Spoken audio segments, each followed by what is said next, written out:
The Miami Dolphins missing the playoffs is a tough blow.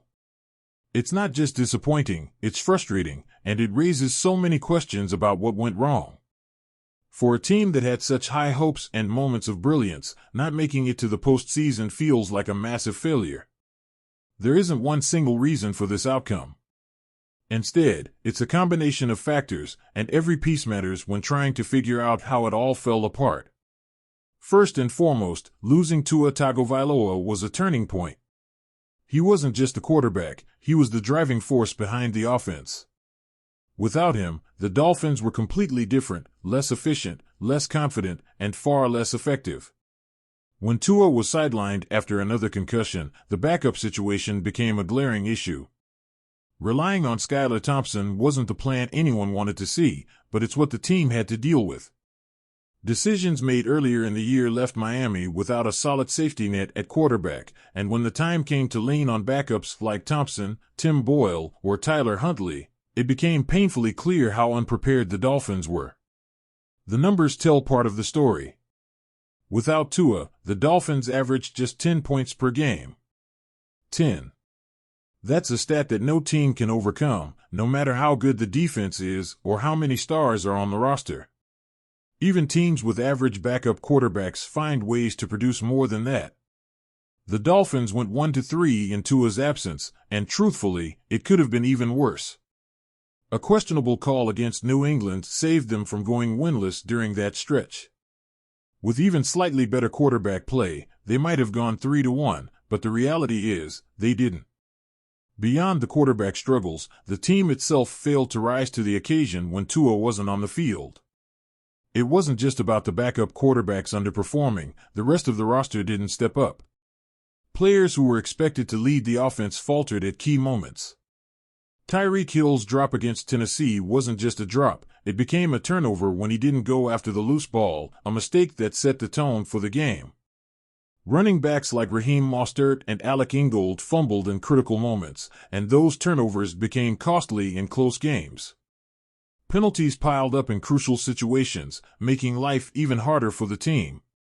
When you've got a backup quarterback, everything else needs to be sharper. The offensive line needs to hold strong. The running game needs to pick up the slack. The receivers need to make big plays.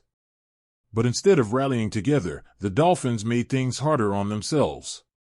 Mistakes that could have been avoided turned into turning points, and those moments added up over the course of the season. Defensively, the Dolphins had the potential to carry the team through the tough stretches. Statistically, they were one of the better units in the league, ranking high in yards allowed, third down stops, and red zone defense. But when it mattered most, the defense couldn't come through. In Tua's first 2 games back after injury, the Dolphins lost in heartbreaking fashion. Both games were decided in the final moments, and both were games Miami could have won. Against Buffalo, a critical third down stop that would have given Miami a chance to steal the game was wiped out by a personal foul penalty. That kind of mental error, in such a crucial moment, was devastating. Those missed opportunities kept piling up.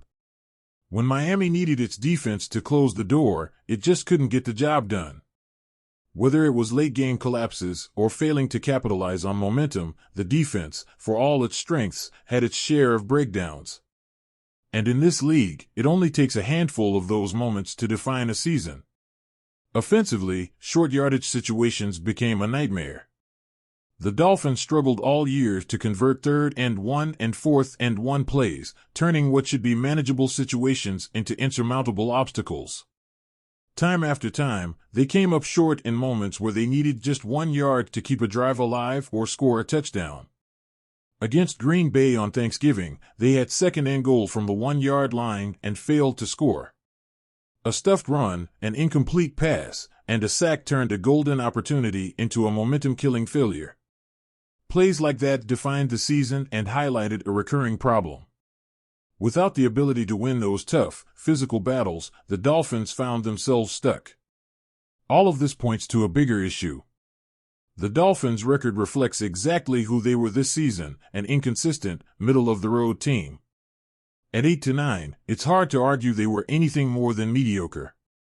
Even with Tua, their record was 6-5, which isn't exactly the mark of a dominant team. They faced 6 teams with winning records and beat only one of them, a victory over the Rams. Every other test against strong competition ended in failure. And this was with one of the easiest schedules in the league. That reality forces a harsh question. Even if the Dolphins had made the playoffs, would they have gone far? Based on how they performed against good teams, the answer doesn't look promising.